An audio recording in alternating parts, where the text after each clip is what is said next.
Okay, for me, okay. Daw pagkakaiba sa lupin. Direct naman. No, well, I really have been in the business for a little bit more than 30 years. So, I hindi lang na direct. No, but I just can remember encountering a script like this. Na we're in, I feel that this script kasi is parang every actor's dream project. Why do I say that? Because na-feel ko yung balance ng tears and laughter. Yun yung gusto ko yung puro iyak na iyak. So even me as an actor, parang wow, nakakaiyak dapat tong scene na to. Pero wow, parang the more pa siya nakakaiyak for me while I was reading it. Kasi nga, yun, yung puso na nabasa ko doon sa script. Basta hindi ko articulate, but that's why it's special to me, this project. And I'm really happy to be part of it. This is also my first time to portray a role wherein, you know, she has an early onset of dementia, and I can't help but reflect on my life as well. What if this happens to me, you know? And it's nice that we are also tapping into it, talking about it, because it happens. And yun, at least yung part ng character ko, parang wow.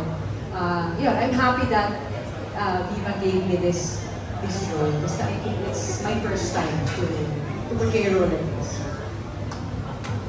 Alright. May gusto niyo pong mag-answer sa first question. Before we continue, may we also please do acknowledge the presence of President and CEO of MediaQuest, Ms. Jane J. Vasas in the house. Ms. Jane. Okay, let's continue po. Sino po? Mr. Francis po. Hello po, Ms. Jane. Hello po. Magandang hapon po sa inyo. To answer your question, what's the difference between this and any other story that we made?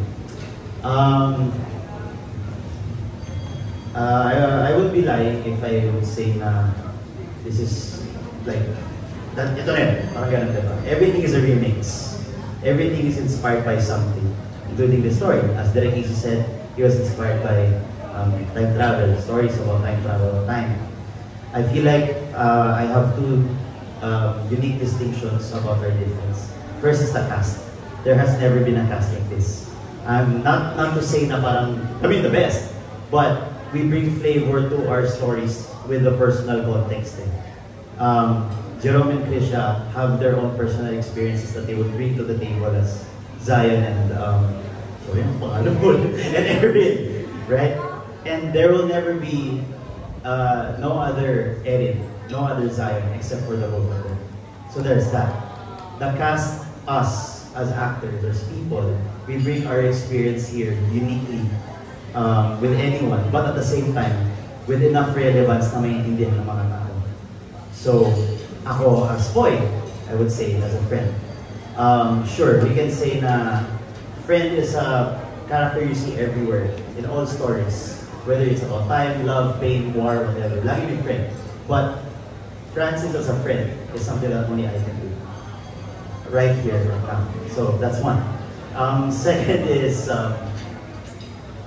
kalimutan ko yung second one. Yun na lang. Yeah. This is us. This is our stories. Sure, it's something that our writers were able to come up and make with time and effort and creativity. But that's also something that we as actors can bring here. And we hope na makikita ninyo a piece of our characters, a piece of our lives with every line na sinulat ng characters namin, mapaparamdam namin sa inyo.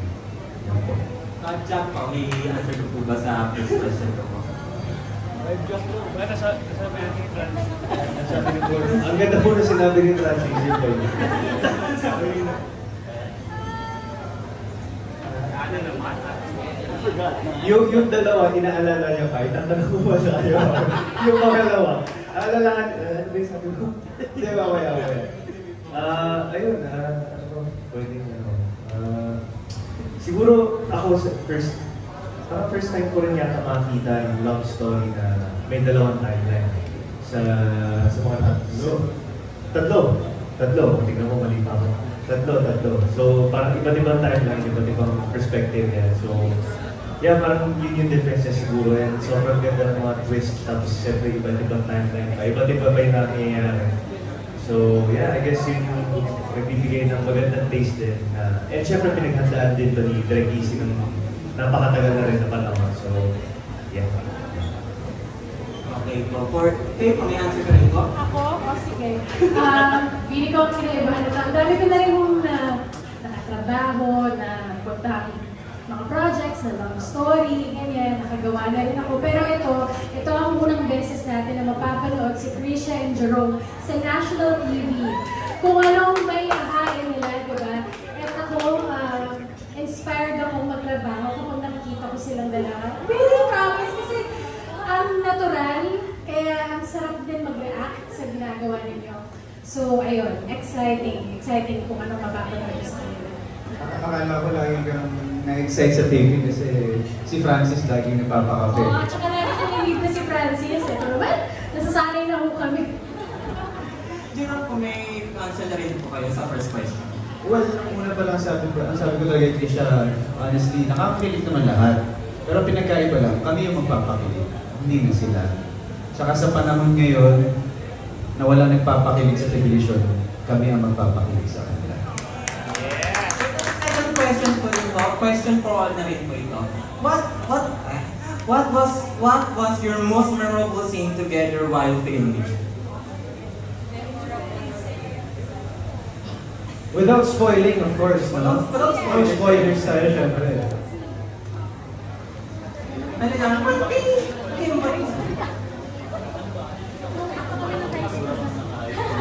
Actually, pagdating sa side nila, sa school kasi, hindi pa namin nasushoot halos lahat. Ang morely nasushoot namin, halos kakaumpisa lang din, more sa amin dalawa lang. So I must say na wala pa, gagawa pa lang ng most memorable scene pa lang. Sabi ni Krisha, kung nakita niyo yung last clip nung teaser, sa well, para sa akin yun yung memorable kasi yun yung first time ko nakita si Krisha na tumodo.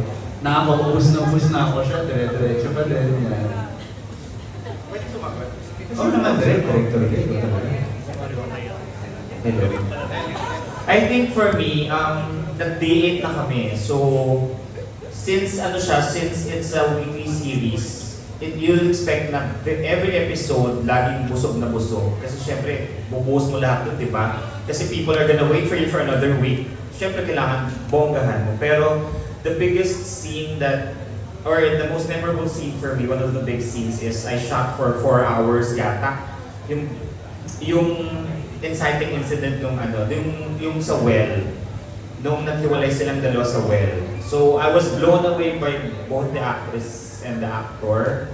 It was a breeze shooting it, and at the same time, nag-iyakan yung mga nanonood sa likod ko kasi nakakaiyak yung, hindi pa edited yun ha, sinushoot pa lang namin. So, sabi ko ang galing ng dalawang to, it was a long scene, it was 6 pages worth of scene na parang, ang haba niyang scene, pero yun kasi pinaka-essentially, yun yung inciting incident, doon magsisimula ang kwento, kung bakit kailangan mag-travel back in time dahil nangyari to. So, it was a long scene with almost nasa 20 shots ata ang ginawa ko doon or more.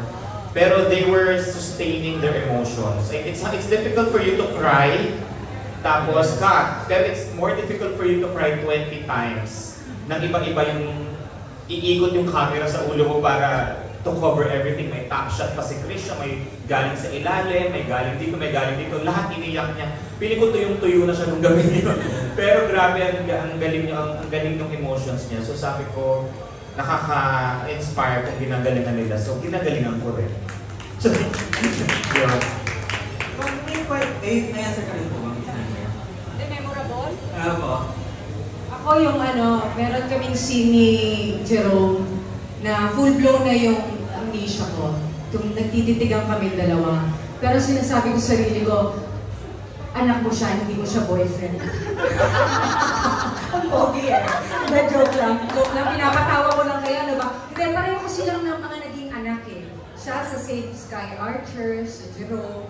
Pero even if naging nanay nila ako, I'm actually a big fan of their love. I love you, children! Yeah. But ayun, memorable ko yung inulan din kami ni Direk. Pinaulanan kami ni Direk. Nagkasakit kami na. Joke. No, just joking. That kind of. Following question for Crystal, how does it feel working on your first ever TV5 project as a love team? The feeling? Well, I think hindi yung sa feeling na first time namin mag-work sa TV. I think mas more on dun sa magkaka-work ulit kami. And after, kasi supposedly ano to February pa lang, inilalapit na to ni Direk, inaayos na. And ito, finally, mas doon na nag-duel yung feeling namin na parang, ito na finally. Kaya ang sarap sa feeling na ito, air na. And yung feeling na lahat ng binasa namin script, ginawa na namin at yung na feed na namin sa isa't isa na, uy, kaya pala natin ito. Yeah. Sa akin naman po, super happy. Sobrang happy ako. It's slowly sinking into me now na yung mga ginawa namin 8 taping days na nag-acting kami, masaya, malungkot, all emotions. Tapos nung nakita ko yung mga ine-edit na teaser, parang sabi ko, wow, ang sarap sa feeling na napapanood na namin ng pahapyaw, yung mga the scenes that we worked hard on. So excited din ako na makita niyo rin, and I wish na everything will turn out well and supportahan ng mga tao, ng mga ating mga kapatid para sa isa't isa. Yes. Thank you so much.